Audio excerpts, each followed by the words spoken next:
The Aggie Department is ramping up discovery and identification efforts through more and intensive testing on pork products that make it to the public market for distribution.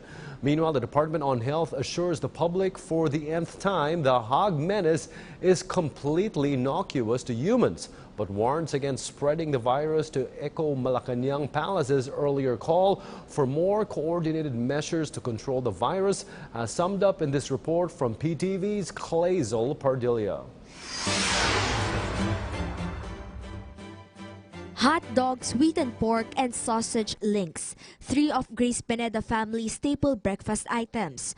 Yung mga anak kong mga 4 years old, 3 years old, hilig talaga kasi matamis. But after a report came out, some processed food products were detected to be positive for African swine fever virus. Grace had a sudden change of heart. Iwas muna sa mga meat process. Malungkot. Kasi favorite pong food po yun.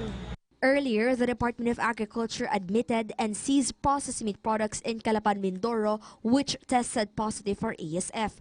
But the agency said they cannot yet determine if the virus is active or not. Ang gusto nga nating malaman ay kung merong isolation test, mas mapapaigting natin na yun po talaga ay buhay na makakaapekto kasi yung patay po ay hindi na po makakaapekto po yan.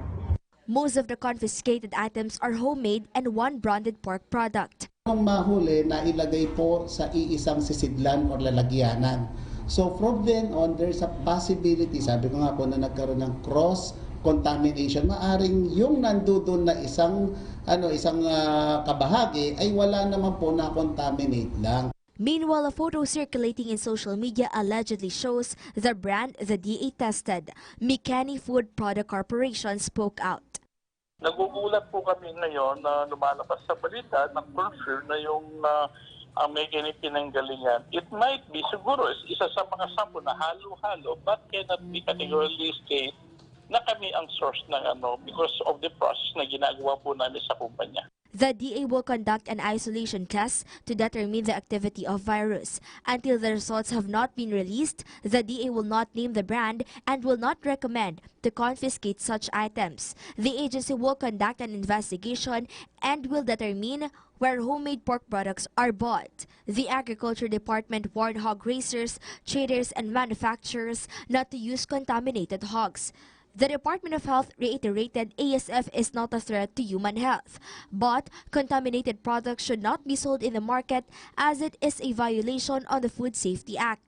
An estimated 1 billion pesos has been lost in the hog industry. Meanwhile, Malacanang directed all agencies, government-owned and controlled corporations to implement a management measure to control the spread of African swine fever virus. Clazel Pardilla for The Nation. Beyond the headlines, it's news with a different perspective. Before the day ends, For events that shape our views and impacts the world around us. we keep you up to speed. With Richmond Cruz and Charms Espina. PTV News Headlines, your comprehensive nightly news source, only here.